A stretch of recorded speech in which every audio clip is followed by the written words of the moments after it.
what do you think the founders of this country would say? I mean, if Thomas Jefferson or Andrew Jackson came back today and took a look at what has happened to their country, to this system that they laid out in the Constitution, what would their view of what our society is, what would it be? Do you think they would describe us as socialists, as communists? Yeah, but they might want to arrest us and put us in prison, especially Congress.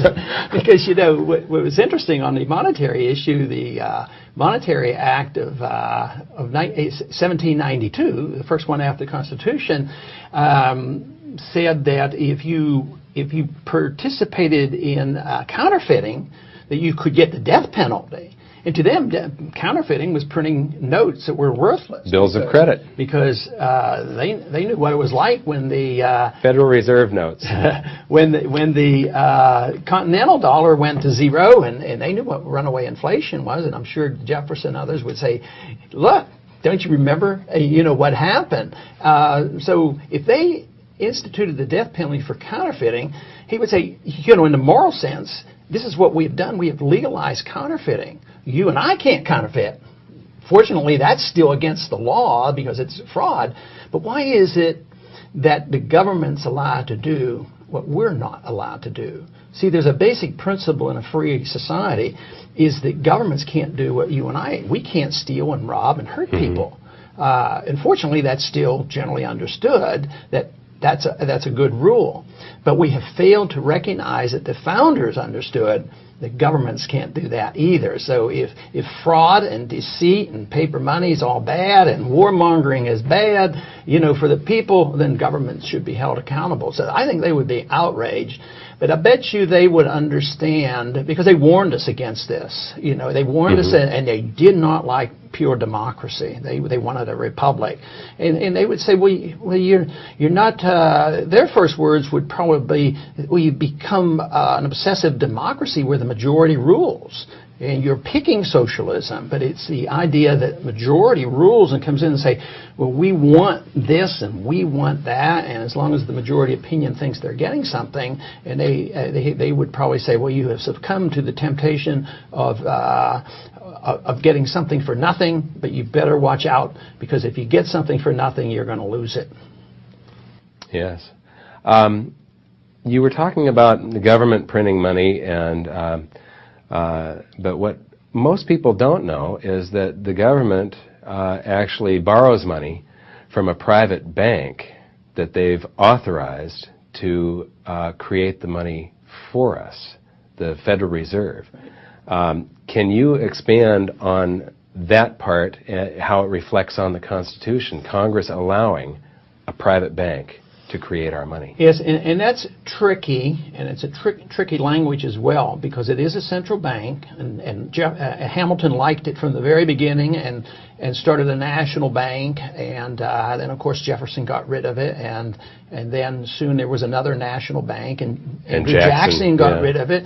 But the Constitution does not authorize central banking, but the current central bank we have is the Federal Reserve System, and a lot of people refer this as a private bank, and in some ways that isn't fully descriptive of what it is. It's private it's private in the sense that private individuals benefit. The banking elite benefit, and they're the insiders, and they rule. And it's very secretive. I can, as a member of Congress, I can find out more information about what the CIA is doing than what the FOMC is doing, the central bank, what they're doing on monetary policy. That's very, very secretive of what they're doing. But the Congress created it. So it's not like General Motors being a private company. In some ways, it's almost worse than just saying private.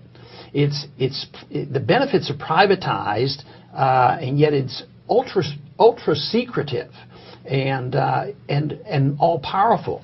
A person that runs the Federal Reserve, especially when you have somebody like Alan Greenspan, he is probably the most powerful man in the world. As long as the dollar is the reserve currency of the world, Federal Reserve Board chairman can make or break a president.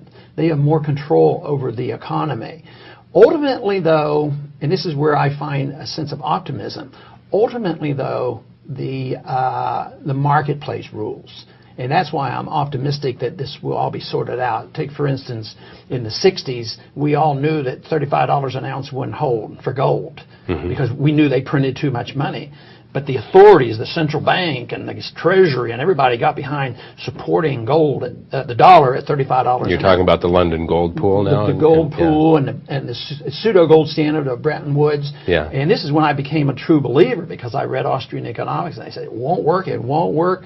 And boy, August 15, 1971, the Bretton Woods collapsed. And of course, gold took off. So the market ultimately rules, even though under today's circumstances, a Bernanke or a Greenspan, very, very powerful. And they might, I'm sure they are trying to manipulate the price of gold, and they're always trying to manipulate the value of dollars, and the people are deceived, and the world plays this game that the dollar is as good as gold, and it's a reserve currency. So we have this wonderful benefit in this country of printing gold. It used to be you had to earn the gold, and then if you spent it, you had real money. But now the world has been deceived. Instead of it totally collapsing in 1971, we inherited a system that allowed America to be the producers of gold, which is paper, and we have great commodity or consumer goods, but we lost all our industry because it was much easier to ship these jobs out and let somebody else do the hard work because we have the unlimited supply of gold, which is our dollar. And so it's been a fantastic thing.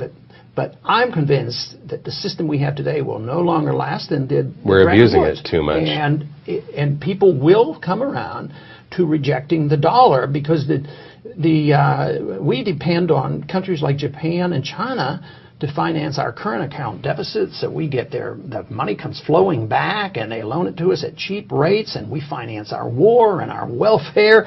I mean, if this system could continue to work indefinitely, it would mean that Americans would not have to work ever again. We would just loaf the rest of our lives and just print the money and buy whatever we needed.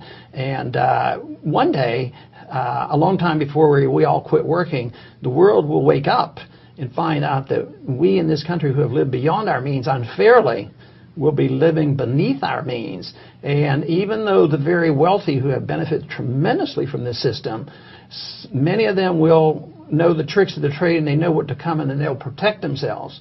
But there'll be many of those who don't quite understand this and think that this wealth is perpetual, and they'll be brought down as well. I'm in the business of protecting liberty as a congressman. So that's my goal. And I think of what's happened in third world countries, or in particular in Germany.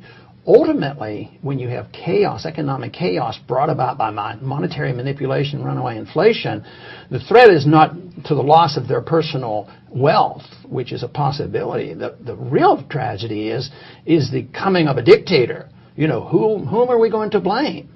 The Nazis blamed the Jews, and it has to be always a scapegoat. And then they go in and